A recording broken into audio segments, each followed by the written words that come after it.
नमस्कार आदित्य जी, बहुत बहुत स्वागत है आपका। नमस्कार आपको, आपके दर्शकों को प्रणाम और thank you inviting me again. Aditya ji, Donald Trump ने हवा हवाई तरीके से चाइना के साथ डील कर ली है। हवा हवाई इसलिए कि जब वो कभी टेबल पर पहुंचेंगे तब पता नहीं क्या होगा, लेकिन फिलहाल सोयाबीन बेच दिया है एक तरह से चाइना को, जो कि बड़े डेस्परेटली वो चाहते थे कि सोयाबीन खरीदा जाए। लेकिन दूसरी तरफ वो परमाणु टेस्ट करने का ऐलान भी कर चुके हैं। तो ये क्या दिखा रहा है? क्या उनको ये लग रहा है कि कहीं वो रशिया से पीछे रह गए हैं, इसलिए उनको ये टेस्ट करना चाहिए, या अपनी जनता को कुछ दिखाना चाह रहे हैं?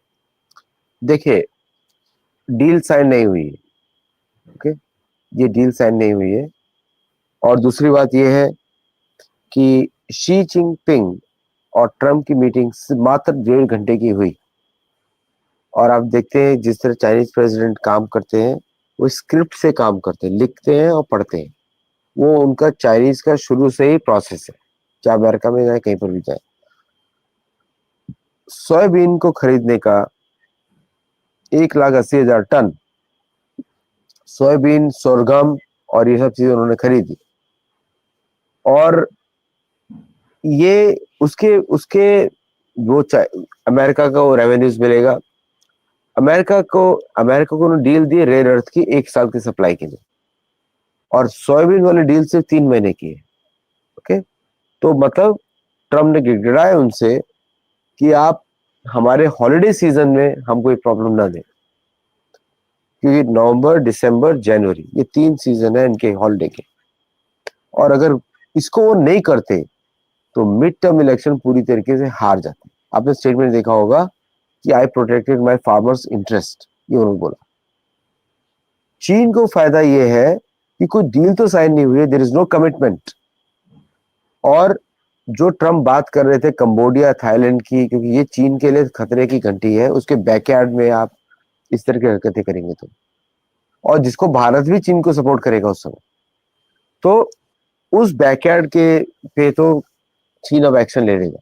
आप देखेंगे कि या तो युद्ध शुरू होगा, या फिर चीन को वहां पे ज्यादा राइट्स मिल जाएंगे, और America will not be able to continue any mining agreement जो उन्होंने साइन किए हैं।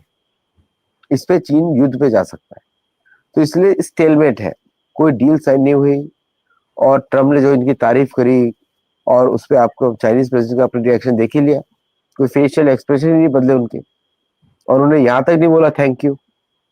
और जब उन्होंने तारीफ किया ट्रम्प का कि उन्होंने बहुत सारे वॉर रुकाए हैं, वो एक्चुअली चीन ने उनको बताया इन इन जगह मुझे आप नहीं चाहिए, मुझे आप पैलेस्टाइन में नहीं चाहिए, मुझे आप कंबोडिया थाईलैंड में नहीं चाहिए, मुझे आप मलेशिया में नहीं चाहिए, अब मुझे आप वियतनाम में नहीं चाहिए, वो मेरे बैकयार्ड से। तो इस तरह की टफ नेगोशिएशन हुआ दोनों के बीच में। अभी आ जाएगा सारा डिटेल्स। एक्चुअली शुरू में ऐसा लग रहा था कि चीन ने कैपिचुलेट किया है, जो कि मैं मानता हूँ चीन ने कैपिचुलेट किया है 1 साल का रेयर अर्थ का एग्रीमेंट साइन करके, क्योंकि वो बहुत बड़ी लेवरेज है उसके पास। अगर America believes in leverages, then every other country has the right to believe in leverages. तो लेकिन मुझे तो ऐसा लगता है कि वो अलाउ किया, वो भी खतरनाक है। मतलब वो it's a loss for China, मुझे ऐसा लगता है। हाँ, बिल्कुल घाटे का ही सौदा हुआ ना, क्योंकि अमेरिका रेयर अर्थ मिनरल्स ही तो चाहता है। अभी कुछ दिन पहले चाइना ने भारत से कहा था कि अगर मैं तुमको रेयर अर्थ मिनरल्स सप्लाई करता हूँ तो तुम पहले मेरे साथ ये शर्त मानो कि किसी और को नहीं दोगे, अमेरिका अमेरिका को को नहीं दोगे। सप्लाई को नहीं दोगे। तो जब ये बातें कर रहा था चाइना, और फिर खुद ही 1 साल के लिए इस तरह की डील कर लेता है, तो लग नहीं रहा कि बैकफुट पर आ गया है चाइना? कहीं ना कहीं चाइनीज को ये डर था कि अभी उनकी इकोनॉमी अच्छी नहीं है। अगर अमेरिका का भी $300 बिलियन महीने का रेवेन्यू चला जाता है, there will be lot of problems in China, with in Chinese Communist Party. शायद ऐसा उनको लग रहा होगा, इसलिए वो कैपिचुलेट किया होगा। क्योंकि अमेरिका ने 50% टैरिफ लगाया था, 57, अब वो हो गया 47। तो हम्म। अमेरिका ने ज्यादा कम नहीं किया है। एक्चुअली अमेरिका कुछ बता नहीं रहा है, वो ये है कि एक्चुअली टैरिफ चाइनीज गुड्स पे 0% होने वाला है।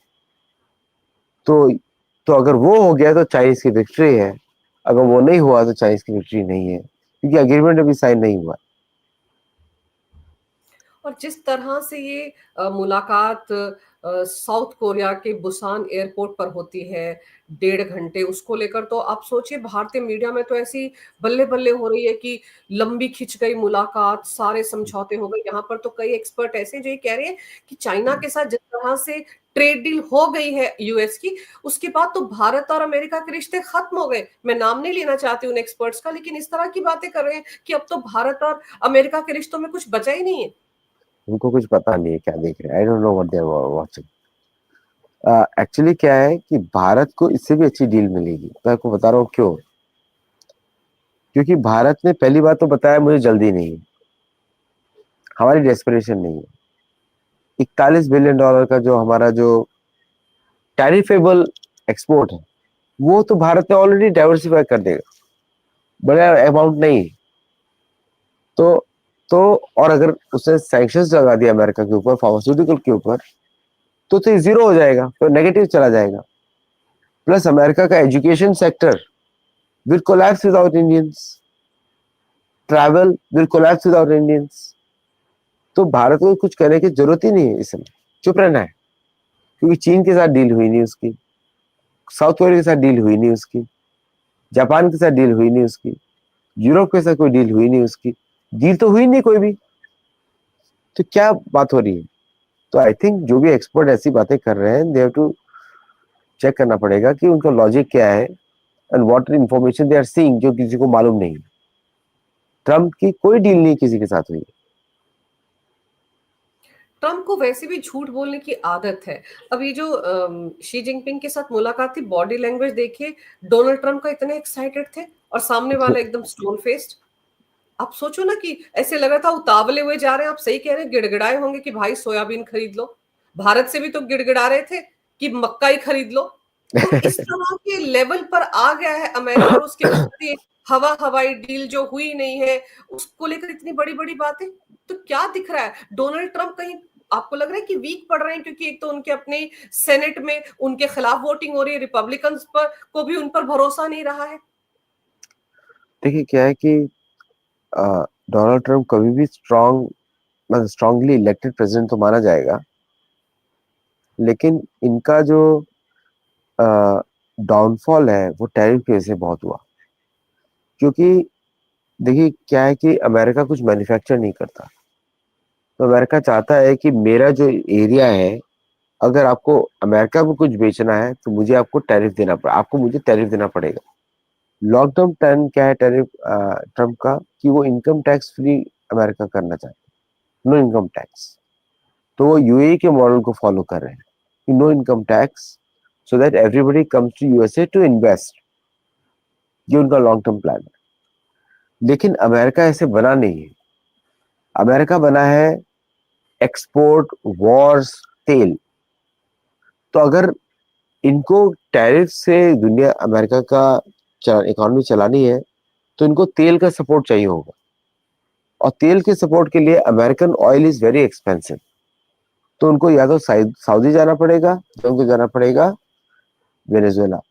सऊदी में प्रॉब्लम ये है कि इजराइल वहां पे इन्वॉल्व है, और इजराइल ये नहीं चाहेगा कि सऊदी के साथ ये ज्यादा पैसा दे।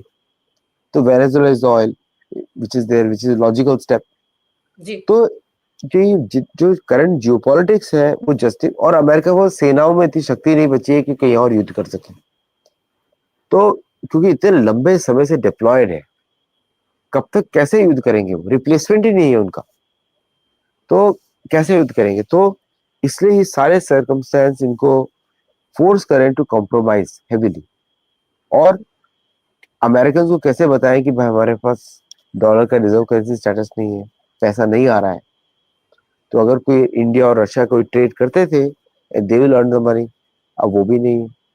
तो therefore they are having a problem कि इकोनॉमी चल नहीं रही है। स्टॉक्स जो है, जो कि 76% of the wealth of American है, sorry 66% of the wealth of American है, उसमें 17 स्टॉक्स हैं जो पूरा स्टॉक मार्केट चला रहे हैं। तो there is no money left in the system to spend, क्योंकि दुनिया आपको दे ही नहीं रही इंटरेस्ट। तो इसलिए ये प्रॉब्लम है सारी, और इसलिए वो इस तरह की बातें करते हैं लूज, कि डील इससे हो गया उससे हो गया। बट कितना डील होगा आप मुझे बताइए। आप ये सोचो ना कि इसीलिए तो बार बार कहते हैं कि डोनाल्ड ट्रंप की बातों पर भरोसा नहीं किया जा सकता। सुबह कुछ बोलते हैं, दोपहर को कुछ बोलते हैं, अगले दिन उठकर कुछ और बोलते हैं। अभी वो तो बड़े जोर शोर से बता ही रहे हैं ना कि चाइना के साथ डील हो गई, लेकिन अंदर खाने सब कुछ खोखला है, कुछ भी कागजों पर नहीं। जैसे आप उनकी वो पीस डील देख लीजिए, इसराइल और गाजा के बीच में जो हुई, वो कहाँ हुई, किसने उस पर साइन किए, कोई साइन नहीं हुए, लेकिन हो गई। और उसका क्या हाल हो रहा है वो सब दुनिया देख रही है। लेकिन आपको लगता है कि डोनाल्ड ट्रंप जिस तरह से शटडाउन हो रखा है पूरे अमेरिका में, टैरिफ की वजह से इतनी महंगाई बढ़ गई है, लोग जो हैं वो सड़कों पर आ जाते हैं, 70 लाख लोग डोनाल्ड ट्रंप के खिलाफ सड़कों पर आ जाते हैं। तो आपको लगता है कि कहीं ना कहीं जो मिड टर्म पोल होगा उसमें डोनाल्ड ट्रंप की दिक्कतें बढ़ सकती हैं, या फिर ये सब चीजें उनके लिए मायने नहीं रखती, 4 साल तक उनकी गद्दी बनी रहेगी और तब तक वो ऐसी तबाह करते रहेंगे अमेरिका को? देखिए, पहली बात तो अमेरिका की चिंता किसी को करनी नहीं चाहिए, अमेरिका किसी की चिंता करता नहीं। ओके। और दूसरा, मिड टर्म की आपने बात करी, मिड टर्म में उनका अभी प्रोस्पेक्ट अच्छा नहीं दिखता। मुझे नहीं लगता कि वो शायद आएंगे, मिड टर्म जीतेंगे, लेकिन उनकी प्रेसिडेंसी को कुछ फर्क नहीं पड़ता, क्योंकि कांग्रेस हार जाते हैं या सेनेट हार जाते हैं, फिर भी यूएस प्रेसिडेंसी इंडिपेंडेंट होती है दोनों हाउसेस से, तो उनको कोई फर्क नहीं पड़ता कहीं से भी। वो रहेंगे प्रेसिडेंट 4 साल, तो वो अपना पूरा टर्म कंप्लीट करेंगे। लेकिन मुझे फ्यूचर जो रिपब्लिकन पार्टी का कुछ दिखता नहीं है, क्योंकि वो जो रेडिकलाइजेशन जो प्रेसिडेंट ट्रम्प ने किया है, वो उसी लेवल का है जैसे जिया उल हक ने पाकिस्तान का किया था, सेम। तो क्रिश्चियन नेशनलिज्म जो कैथोलिक प्रोटेस्टेंट का है, जैसे उन्होंने जगाया है, वो अमेरिका जो ऐसा आज आपको दिखता है वैसा शायद अमेरिका ना दिखे कभी फ्यूचर में। तो हर फ्रंट पर जब डोनाल्ड ट्रंप फेल हो रहे हैं, तो क्या इसीलिए वो न्यूक्लियर टेस्ट की बात कर रहे हैं, ताकि एक और लॉलीपॉप दे दिया जाए अमेरिकन को? नहीं, हम तो अभी भी सुपर पावर हैं, क्योंकि कहीं ना कहीं डोनाल्ड ट्रंप को कॉम्प्लेक्स हो गया है रशिया को देखकर, पुतिन को देखकर। देखिए, रशिया ने 2 वेपन्स टेस्ट किए, एक बुरेस्निक और दूसरा पोसाइडन। दोनों टेक्नोलॉजिकल मार्वल्स हैं इतिहास में। ओरेस्निक तो आप भूल जाइए, ओरेस्निक फिर भी पुराना लगता है, जो उन्होंने टेस्ट किया था रिसेंट यूक्रेन के अंदर। ये दोनों मिसाइल सिस्टम, ये दोनों जो एक टॉर्पीडो है न्यूक्लियर और एक मिसाइल है, इनका अनलिमिटेड रेंज है। तो अगर रशिया से छोड़ा उन्होंने 100, तो अमेरिका के आसपास वो घूमते रहेंगे, जब मर्जी अटैक कर देंगे, और वो पूरा का पूरा कोस्टल अमेरिका डिस्ट्रॉय कर सकते हैं। इतना पावरफुल वेपन, पूरा का पूरा, मैं आज बात नहीं कर रहा, दोनों साइड से। तो इस वेपन की काट दुनिया में किसी के पास नहीं। अमेरिकन वेपन सिस्टम जो है, अमेरिका के पास बहुत सारे सीक्रेट वेपन्स हैं जो आप और मैं सोच भी नहीं सकते, ऐसे वेपन्स हैं इनके पास। जैसे प्लेन का प्लेन ही गायब कर देंगे हवा से, they can do that. Plus जो न्यूक्लियर टेस्टिंग की जो बात की जा रही है, वो सिर्फ ये बात की जा रही है कि how America can revive the quality of is nuclear weapons, क्योंकि उनको ये शक है कि शायद चले ना, इतने पुराने। तो वो इन सब वेपन्स, एडवांस वेपन्स का टेस्ट देखते हुए, देखिए सबका एक्टिव आर्सेनल है एक्सेप्ट अमेरिका। भारत का एक्टिव आर्सेनल बढ़ रहा है, चीन का बढ़ रहा है, और रशिया तो it's one of the top. और यूएस के पास सबसे ज्यादा है संख्या में, क्योंकि इन्होंने स्प्रेड करके रखे हुए हैं। कुछ है जर्मनी में, कुछ है पाकिस्तान में, कुछ है कोरिया की तरफ, कुछ है इनके यूके में। अब इन सारे वेपन्स को किसी ने टेस्ट नहीं किया है बहुत सालों से, 92 से शायद टेस्ट नहीं किया। तो देयरफॉर ही इज ऑर्डरिंग कि अगर कुछ ऐसा होता है कि हमारे पास कन्वेंशनल कैपेबिलिटी नहीं लड़ों से लड़ने की, then we will threaten them with nuclear strikes, जैसे हमने हिरोशिमा नागासाकी पे किया था। तो इट्स ए खतरा फॉर द वर्ल्ड नाउ, क्योंकि America is the only country which is used, बाकियों ने यूज नहीं किया। तो वो जो प्रिपरेशन की बात कर रहे हैं, वो सिर्फ इसलिए बात कर रहे हैं because he wants to ensure to his domestic voter base कि मैं एक टफ प्रेसिडेंट हूँ, I am a commander in chief. तो ऐसे बात कर रहे हैं, जैसे कि डिपार्टमेंट ऑफ डिफेंस को रीनेम कर दिया डिपार्टमेंट ऑफ वॉर से, कुछ फर्क तो पड़ता नहीं है, आपके पास जो शस्त्र वही चलने वाले हैं। लेकिन वो एग्रेशन दिखाने के लिए किया है कि अमेरिका वांट्स वॉर्स, ये दिखाने के लिए, ताकि आप लोग अटैक मत करना। मीन्स उनको डर है कि शायद कोई अटैक कर सकता है। इसका मतलब उनकी कैपेसिटी इतनी कम है कि दे कांट डिफेंड। तो बात करें न्यूक्लियर वेपन्स की, भारत तो किसी को थ्रेटन नहीं करता, ना इसराइल करता है किसी को। दोनों के पास न्यूक्लियर वेपन्स है, क्योंकि भारत की कन्वेंशनल कैपेसिटी बहुत ज्यादा है। रशिया भी थ्रेटन, रशिया यूरोप को थ्रेटन अमेरिका को इसलिए करता है, उनको मालूम है कि ये लोग कुछ भी कर सकते हैं, तो रशिया इसलिए थ्रेटन करता है। But neither China, India, Israel तो करते ही नहीं कभी थ्रेटन। पाकिस्तान, रशिया और यूएस करते हैं सबको। तो इसका मतलब ये हुआ कि कहीं ना कहीं अंदर खाने अब नूर खान एयरबेस पे जो नुकसान हुआ था उसका आंकलन अमेरिका ने कर लिया है और समझ में आ गया है कि ठुस निकले हैं और जंग लग चुका है। और फिर उनको लग रहा है खतरा तो बढ़ रहा है, अगर कल को रशिया के साथ कुछ लेने देना पड़ गया युद्ध का तो फिर क्या करेंगे। इसलिए वो अपने उन हथियारों को फिर से टेस्ट करने की कोशिश कर रहे हैं कि चलेंगे या नहीं चलेंगे, यही समझा जाए। देखिए, बहुत सारे इंसिडेंट हुए अमेरिका में जहाँ पे न्यूक्लियर वेपन्स गिर गए प्लेन से जमीन पे और वो फटे नहीं। मे बी सिक्योरिटी मैकेनिज्म इस तरह का होगा, तो we give benefit of doubt. और रेडिएशन भी लीक नहीं हुआ। सो इसका मतलब ये था कि बहुत सारा आर्सेनल इनका इस तरह का था जो दिखाने के लिए था। अब जो भारत ने जो इनके आलू बम पकाए, हमको तो पता नहीं किसने पकाए, भारत भी नहीं बोल सकते। केरला में जो आलू बम पके, तो वो उससे रेडिएशन नहीं फैला। I am just shocked. तो क्या थे वो, न्यूक्लियर बॉम्ब्स थे या कुछ और थे, उनका नाम था न्यूक्लियर बॉम्ब्स। लेकिन जो रशिया ने टेस्ट किए हैं वो एक्चुअली में न्यूक्लियर बॉम्ब्स है। और रशिया दुनिया को मालूम है, उसके पास सबसे बड़े न्यूक्लियर वेपन्स है, 50 किलो न्यूटन के, 50 किलो टन के, 50 मेगाटन्स के। तो I think there is a, ये दिखाने की जरूरत थी कि अमेरिका नीड्स बिजनेस। और मुझे लगता है कि ट्रम्प का टर्म खत्म होने से पहले पूरी दुनिया को पता लग जाएगी कि अमेरिका की कैपेसिटी एक्चुअली क्या है। और इससे तो यही लग रहा है कि उनके पास नील बटा सन्नाटा है, उनके जितने भी आलू बम है सब फुस हो चुके हैं और इसीलिए एक नया प्रोपेगेंडा लेकर डोनाल्ड ट्रंप आ गए। लेकिन ये जो ईरान का चाबहार पोर्ट है जिस पर भारत पर सैंक्शंस लगाए थे, अब सैंक्शंस अगले 6 महीने के लिए उठा दिए, 6 महीने का टाइम भारत को दिया गया है। इसके पीछे क्या स्ट्रेटेजी हो सकती है? भारत को कोई सिग्नल देने की कोशिश कर रहे हैं चाइना के साथ सो कॉल्ड हवाई डील के बाद डोनाल्ड ट्रंप? देखिए, अमेरिका की हमेशा स्ट्रेटेजी रही है, आपको बैकग्राउंड देखना ही पड़ेगा, नहीं तो ये समझ में नहीं आएगा। अमेरिका की स्ट्रेटेजी रही है कि इंडिया और चीन लड़े। तो चीन is a supplier to Iran, Bharat is a trading partner of Iran, और भारत को पोर्ट चाहिए क्योंकि पाकिस्तान को दूसरी साइड से भी देखना है, प्लस टू प्रोटेक्ट इंडियन सी लेन्स ट्रेड के लिए। तो ये नॉन नेगोशिएबल है भारत के लिए।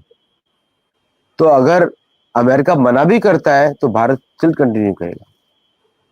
तो भारत को तेल चाहिए, गैस चाहिए, तो वो भी ईरान से लेगा, या फिर रशिया का तेल आएगा, तो भारत के लिए नॉन नेगोशिएबल है। आप सैंक्शन लगाओ या ना लगाओ। तो अमेरिकन बोल रहे हैं, तो इंडिया ने प्रोसेस फॉलो किया, तो भारत को कोई परमिशन ही नहीं लेनी चाहिए अमेरिका से। तो मेरे हिसाब से तो जो सैंक्शंस लगाओ या ना लगाओ, फिर भी भारत यूज करने वाला है। भारत ने वहां पे इन्वेस्ट किया है ऑलमोस्ट $1 बिलियन, तो भारत क्यों नहीं यूज करेगा। तो ये मजबूरी है अमेरिका की सैंक्शन वेवर करने की, और कुछ है नहीं। क्योंकि ट्रेड डील के बीच में अगर इस तरह की बातें होती हैं तो लगता है कि सामने वाली पार्टी शायद कोई सिग्नल देने की कोशिश कर रही है, तो उस नजरिए से भी भारत के प्रति देखा जा सकता है।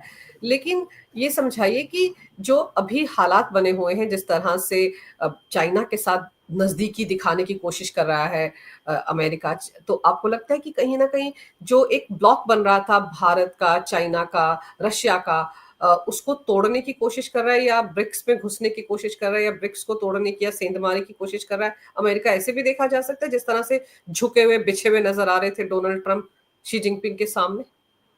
देखिए, ब्रिक्स इज रियलिटी, ट्रम्प को समझ में आ गया होगा अब तक, क्योंकि सब लोग वही गेम खेल रहे हैं जो ट्रम्प खेल रहे हैं। ट्रम्प को लग रहा है कि मैं तारीफ कर दूंगा तो शी जिनपिंग झुक जाएंगे, मोदी झुक जाएंगे, या पुतिन झुक जाएगा। तीनों ने भी यही बोला, you are a great man, आपने बहुत पीस कर डील कर ली। तो एवरीबडी नोज कि ट्रम्प को लग रहा था कि मैं ये सब लूज बातें करूंगा तो लोग थोड़ा इंप्रेस हो जाएंगे या दिल गिव ए बेटर डील। तो सबने भी उसको वापस में आके इंक्रीज ही कर दिया, ग्रेट डील, लगे रहो काम पे। कुछ मिला नहीं ट्रम्प को। सो ट्रम्प मिसकैलकुलेटेड अदर कंट्रीज, उसके बाकी कंट्रीज बेवकूफ है, लेकिन पूरी सारी कंट्रीज ने जो रिस्पॉन्ड दिया वो कॉमन दिया है। तो ब्रिक्स इज इंटैक्ट, और ब्रिक्स तो स्ट्रांग होगा because even though the weakest link in the BRICS is China. मेरे हिसाब से, मैं गलत भी हो सकता हूँ, वीकेस्ट लिंक चाइना है बिकॉज द रीजन उसका बड़ा क्लियर है कि चाइना के business entanglement with America is way near complete. तो अगर चाइना नीचे जाएगा तो अमेरिका भी नीचे जाएगा, या अमेरिका नीचे जाएगा तो चाइना भी जाएगा नीचे, अमेरिका ऊपर जाएगा तो चाइना भी ऊपर जाएगा। रशिया और भारत और Brazil, even though we are much smaller economies, हमारा जो स्टेटस है is doesn't make a difference. लेकिन चाइना का इकोनॉमी इतना बड़ा है कि it makes BRICS a heavy weight against the western block.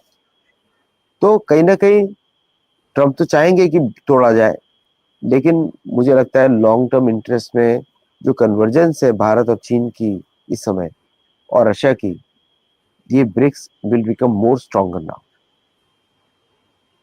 और ऑपरेशन त्रिशूल, एक्सरसाइज त्रिशूल जो चल रही है वेस्टर्न फ्रंट पर भारत में, तीनों सेनाओं के अंग उसमें शामिल हो रहे हैं। पाकिस्तान तो डरा हुआ है, कुछ मैसेज तो अमेरिका को भी जा रहा होगा ना, उसकी भी तो नजर होगी उस एक्सरसाइज पर। अमेरिका की तो पूरी नजर होगी, उसके सारे सैटेलाइट्स के शिप्स सब ट्रैक कर रहे होंगे क्या चल रहा है। And America will be shocked कि करीब 2.5 लाख सोल्जर्स इन्वॉल्व है। ऑफिशियली जो भी बोला है तो 2.5 लाख सोल्जर्स इन्वॉल्व है। द स्केल जो अमेरिका मैच ही नहीं कर सकता, और ये मैरीटाइम एक्सरसाइज है। तो कल को अगर भारत के पास शिप्स डिप्लॉय करना शुरू कर दिए तो अमेरिका को भी खतरा है अटलांटिक में। वर्ल्ड वॉर 2 में अमेरिका ने 4,16,000 सोल्जर्स लूज किए थे, भारत ने अप्रोक्सीमेटली 40 से 70 हजार सोल्जर्स लूज किए। लेकिन the impact of Bharatiya soldiers on the outcome of the World War II was better than the impact of American soldiers on World War II। अगर Russians नहीं होते तो अमेरिकन हार जाते, जर्मन बोल रहे होते, ठीक है।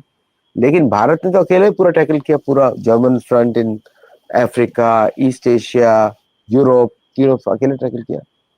तो तो अमेरिका को दिख रहा है कि इनसे लड़ नहीं सकते, और क्योंकि इनसे लड़ नहीं सकते therefore we have to make them a friend। क्योंकि अमेरिका को सिर्फ पिटाई वाली भाषा समझ में आती है और कोई भाषा समझ में नहीं आएगी। ये इनका इतिहास है, ये जिससे इनको हारने से डर लगता है उससे दोस्ती करते हैं। जिस तरह से पाकिस्तान में कोहराम मचा हुआ है, आप देखो ना क्या क्या हो रहा है, बीएलए क्या कर रहा है, पाक आर्मी का क्या हाल है, तालिबान ने नाक में दम कर रखा है। तो ये सब कुछ जो हो रहा है उसके बीच में त्रिशूल एक्सरसाइज क्या, क्यों करने की जरूरत पड़ गई भारत को, और ये क्या मैसेज पाकिस्तान को दिया जा रहा है? उनको समझाया जा रहा है कि बाज आ जाओ अभी भी अपनी हरकतों से, वरना भूगोल तो बदलने की तैयारी में भारत है। सर क्रीक को लेकर आपको लगता है कि कोई जब भी कुछ नया होगा तो अब की बार सर क्रीक ही केंद्र में होगा? देखिए, भारतीय स्ट्रेटेजी जो होगी उसके बारे में तो हम लोग कुछ बोल नहीं सकते, लेकिन what we see we can say कि देखिए, ऑपरेशन त्रिशूल जो है एक वैलिडेशन है नए वेपन सिस्टम्स का। जैसे मिसाइल से भारत की बहुत सारी नई हैं, ड्रोन्स नए हैं, स्पेस के एसेट्स अलग हैं, उसको लार्ज स्केल सिमुलेटेड एनवायरनमेंट में टेस्ट करना जरूरी है। और दूसरा, मैरीटाइम में जिस तरह पाकिस्तान बार बार थ्रेटन करता है सर क्रीक से, उसको सॉल्व करना भी जरूरी है। आपको याद होगा जब गुजरात के चीफ मिनिस्टर थे मोदी जी, तब वो सेंट्रल गवर्नमेंट ने नोटिस दिया था कि सर क्रीक कभी देना नहीं पाकिस्तान को, बोला था उन्होंने। तो उनका प्रायोरिटी भी सर क्रीक से है। लेकिन भारत इसमें जो कॉन्सेप्ट चेकअप कर रहा है कि कल को सपोज भारत को युद्ध करना पड़े टर्की के शोर पे, वो सारे वैलिडेट हो जाएंगे यहाँ पे। प्लस 2 नए सैटेलाइट लॉन्च हो रहे हैं अगले साल। तो Bharat is just testing the उसके सिस्टम्स प्रोसेसेस कि कोई एक्सपेंडेड वॉर में कैसे ना उसको कैसे यूज किया जाए। उसका इसका कोई पाकिस्तान से कोई संबंध नहीं है। पाकिस्तान से संबंध हो सकता है अगर पाकिस्तान गड़बड़ी करे, तो तो एक्सरसाइज बन सकती है वॉर, लेकिन it's a classical way of communicating to Pakistan and America that you are on the watch, हम आपको देख रहे हैं, so don't do any mistake now. ये is a good way to message. और या सिर्फ इधर ही नहीं है, बांग्लादेश के इस तरफ भी है, कपिल सागर, बे ऑफ बंगाल जिसको बोलते हैं, तो उधर भी है। तो इसका मतलब बांग्लादेश में बोल रहे हैं भारत कि भाई निकलने की जगह नहीं मिलेगी, वी आर बिग इनफ। और पहली बार अमेरिका और वेस्टर्न कंट्रीज को पता लगा है कि they have no chance against the Indian military in any sphere whatsoever. तो हमारे डिफेंस मिनिस्टर राजनाथ सिंह ने जब ये कहा था कि भारत अब युद्ध के, हर तरह के युद्ध के लिए तैयार है या तैयारी कर रहा है, तो ये किसके लिए मैसेज है?